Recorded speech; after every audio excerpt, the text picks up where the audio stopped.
microbiologia, nós vamos falar agora sobre protozoário, alga e bactéria, né? Vou começar de bactéria, olha só. As bactérias, aqui tá, né? As bactérias são... Quem são bactérias, né? Bactérias são organismos unicelulares, então uma célula só. Procariontes, ou seja, o material genético não está envolto por núcleo, né? Então aqui 100% codificante, ou seja, qualquer pedaço desse material genético produz proteína. Circular, ou seja, não tem começo, meio e fim, né? É uma bola, um círculo. Tem material genético extra espalhado no citoplasma. Esse material genético extra a gente chama de plasmídio. Plasmídio confere outras características à bactéria, características extras de bactéria, além de ser utilizado no processo de recombinação de genes. A única organela que bactéria tem é ribossomo 70S, relacionado com o processo de síntese proteica, a única organela que tem. As bactérias, a sua grande maioria, tem parede celular. Então a parede celular está na maioria das bactérias, e aí bactérias que têm parede celular presente são chamadas de bactérias ou gram-positiva, quando essa parede é grossa, ou gram-negativa, quando essa parede é fina e ainda por cima é envolto por uma outra membrana. Então aqui, ó, você vai ter uma parede celular. E essa parede celular é feita de peptídeo glicano, peptídeo, um tipo de proteína com carboidrato, presente em bactérias. Quando essa parede é muito espessa, gram-positiva. Então, a célula, a parede super espessa, bactéria, gram-positiva. Quando essa parede ela é pequenininha, e além de pequenininha, ela vai ser envolta por uma outra membrana, eu chamo de bactéria gram-negativa. E aí, olha só, o antibiótico ele degrada a parede celular quando ele é chamado de bactericida, ou ele paralisa a síntese da parede celular quando ele é chamado de bacteriostático. Se você estiver falando disso daqui, ó, é difícil o antibiótico atuar nessas bactérias aqui, porque ele vai encontrar uma membrana protegendo a parede celular. E aí, como que ele vai degradar essa parede celular? É mais complicado, tá bom?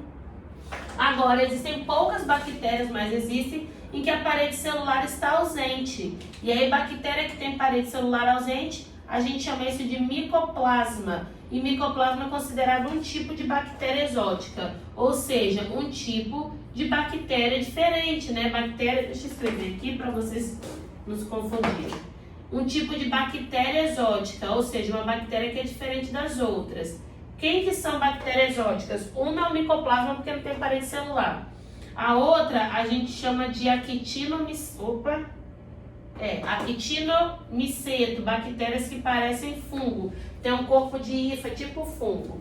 Você tem aqui as clamídias e rickétsias. Clamídias e rickétsias são parasitas intracelulares obrigatórios, igual o fungo é. E você também tem uma bactéria exótica aqui que a gente chama de mixobactérias, que são bactérias que vivem em ambiente que tem muito metano. Classificar a bactéria é muito difícil porque elas são... A reprodução bacteriana, principalmente, é feita de forma assexuada. Então, de forma assexuada, você vai ter, por exemplo, as bactérias que a gente fala que faz a cisciparidade, bipartição ou divisão binária. Bipartição ou divisão binária. E você tem também o que a gente chama de reprodução sexuada. Tem muitos autores que não gostam de chamar de reprodução sexuada, fala que na maioria das vezes é uma recombinação de genes, porque reprodução em biologia significa produzir novos indivíduos. Recombinação de genes significa misturar material genético. Então você mistura o material genético. E aí você pode fazer isso por transformação, quando uma bactéria incorpora o material genético da coleguinha, tá? Que estava no ambiente.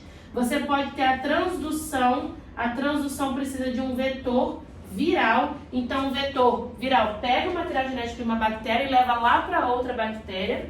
E você também tem aqui o que a gente chama de conjugação. Na conjugação, você vai ter uma ponte citoplasmática feita entre duas bactérias através de pelos que ela tem na superfície aqui. Esses pelos a gente chama de fímbrias, e aí as fímbrias elas vão transmitir plasmídio de uma bactéria para outra. Uma transmissão que a gente chama de unidirecional, sai de uma bactéria e vai para outra bactéria. Não é bidirecional, não faz assim, né? Sai de uma para outra. Depois que vai fazer uma nova conjugação, as duas se juntam e saem de uma para outra. Nunca é mútuo, tá? Nunca é mútuo. Bactéria pode ter flagelo, só que o flagelo bacteriano é diferente do nosso. Nosso flagelo é produzido por centríolo, o flagelo de bactéria é produzido por flagelina, um componente que é super importante, tá? Bactéria pode ser classificada em relação ao formato e à colônia que forma. Então, por exemplo, ela pode ser Coccus, Diplococcus, Streptococcus ou Staphylococcus, ou ela pode ser também o que a gente chama de espirilo, ou pode ser também o que a gente chama de vibrião, ou pode ser o que a gente chama de sarcina, depende de qual você vai estar falando. Tem outros vários, né? Também pode ser relacionado com a nutrição. Como que acontece a nutrição bacteriana? A nutrição bacteriana pode ser, a gente fala que pode classificar entre dois aspectos. Um aspecto é em relação à energia, e aí energia você vai utilizar foto ou químio. E aí em relação à fonte de carbono, e aí você vai utilizar ou auto ou heterotrófica. Ou seja, autotrófica produz o próprio carbono, heterotrófica precisa consumir carbonos externos. Então, uma bactéria fotoautotrófica tira energia da luz e produz o seu próprio carbono. Uma fotoheterotrófica tira energia da luz e tem que consumir o seu próprio carbono. Uma quimioautotrófica faz reações químicas, mas produz o seu próprio carbono. Uma quimioheterotrófica, ela faz reações químicas, mas pega carbono do lado de fora. E com isso a gente termina essa parte de bactérias. Uma coisa que é legal vocês saberem é que a coloração gram é chamada de gram positivo quando isso daqui fica corado com um corante violeta. Quando você jogar um álcool e isso daqui não corar e ficar rosa, aí sim você vai chamar de gram negativo, porque quer dizer que não pegou o corante gram.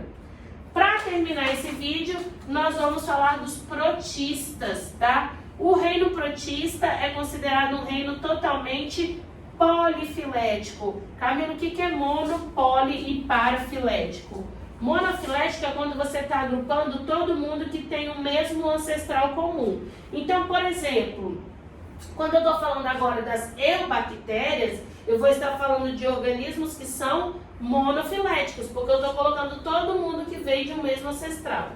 Quando eu colocava antes bactéria junto com árquea, eu formava um grupo vários, né? Vários ancestrais. Então, polifilético, você tem vários ancestrais comuns. E esses ancestrais comuns, eles vão ser importantes para o processo como que é o nome? Para você tornar eles monofiléticos, você tem que separar esse grupo em dois grupos diferentes, tá? Então, o reino protista, os protistas são considerados totalmente polifiléticos, porque ele engloba dois indivíduos também que são totalmente diferentes. Ele engloba o que a gente chama de protozoário e ele engloba o que a gente chama de alga, tá? Uma coisa que vocês têm que saber, raríssimas vezes cai sobre protozoário e alga, sobre o protozoário em si e sobre a alga em si. Cai mais sobre as doenças de protozoário. Mas o que geralmente vai cair em relação a isso daqui? Os protozoários são considerados organismos eucariontes e sempre unicelular. Sempre. Eles podem ter estruturas, eles eram classificados de acordo, antigamente, eles eram classificados pelo hábito de locomoção. Então, pela locomoção. E aí você tinha quais grupos? Você tinha, por exemplo, os risópodas ou amebozoários, aquele que se locomovia, amebozoário, aquele que se locomovia por lançamento de pseudópode. Você tinha também o que a gente chama de flagelado, aquele que se locomove por flagelo. Você tinha, que também era chamado de risópoda. Você tinha também o que a gente chama de esporozoário actinópoda. Os esporozoários, eles não têm estrutura de locomoção. Você também tinha os ciliados, aqueles que se locomovem por cílios. Então, antigamente, como a gente classificava por morfologia, a gente tentava classificar protozoário dessa forma aí, né? Hoje não. Hoje tem vários critérios filogenéticos, o flagelado foi dividido em vários grupos. Por exemplo, tem alguns flagelados que foram para diplomonadido, tem alguns flagelados que foram para basalho, alguns flagelados que foram para... Ai meu Deus, esqueci o nome. Cinetoplastídeo. Então tem vários grupos hoje, tá bom? Agora, os protozoários, eles são organismos que podem ou não ter uma carapaça, só que não é uma parede celular, tá? É só um reforço na membrana. Pode ou não ter carapaça. Eles podem incorporar no corpo deles um carbono, um carbonato de cálcio, de sílica, e aí eles vão ficando cada vez mais resistentes. De novo, o que cai sobre isso? Cai principalmente doenças de protozoário. Quais são doenças de protozoário que a gente vai ver num outro vídeo sobre doenças? Cai, por exemplo, malária, doença de Chagas, tricomoníase, toxoplasmose, amebíase, balatidiose, giardíase. Então isso tudo vai cair mais sobre as doenças em si do que os próprios protozoários. As algas, por sua vez, são organismos que podem ser, elas são eucariontes, tá? Então tem carioteca. Elas podem ser uni ou pluricelulares, mas as que são pluricelulares não formam tecidos, tá? Então, sem tecido, o corpo é denominado de talo, não tem caule, né? Não tem raiz, é tudo chamado de talo. Uma alga pluricelular viva, ela está fixada no solo. Se você vê uma alga dessa enrolando no seu pezinho lá na praia, é porque ela já está morta há muito tempo. São organismos autotróficos, enquanto que protozoário, autotrófico, enquanto que protozoário era o quê? Heterotrófico. E alga, antigamente, era classificada de acordo com sua substância de reserva. Então, a classificação estava relacionada com dois fatores: substância de reserva, se era amido, amidas florídeas, se era qualquer outra coisa. E você também tem aqui o pigmento fotossintetizante, ficobilina, xantofila, clorofila. Então, era classificado de acordo com esse critério. Hoje, de novo, fotossintetizante, novamente, pegaram isso daqui e transformaram, né, gente? No sentido de que agora você vai ter que utilizar outros critérios, porque você tem que agrupar de acordo com ancestralidade e descendência e não pela semelhança morfológica. Mas uma coisa que eu quero que vocês saibam que sempre cai. Existem dois grupos, né? Um a gente chama de cianobactéria, mas tem autor que chama de cianofícia. Eu vou explicar para vocês agora por que a gente tem que saber sobre eles. E tem que saber também sobre as euglenas, tá? As euglenas. Por que eu tenho que saber sobre esse tipo especial aqui de protista que é a euglena? Euglena é eucarionte, heterotrófico. Só que ele é heterotrófico e possui clorofila, então de vez em quando produz o próprio alimento, é autotrófico. Se ele é heterotrófico, era para estar dentro da categoria de protozoário. Se ele às vezes faz fotossíntese, então era para estar dentro da categoria de alga. Ele também tem flagelo. Quem tem flagelo, e inclusive é utilizado isso no processo de classificação, protozoário. Só que faz fotossíntese, coleguinha, característica de alga. Então, euglena é uma dúvida taxonômica. Você não sabe se é alga que tem flagelo ou se é protozoário que tem a capacidade de fazer fotossíntese. Ainda não tem um consenso muito comum em questão da Fundeb, justamente por conta disso.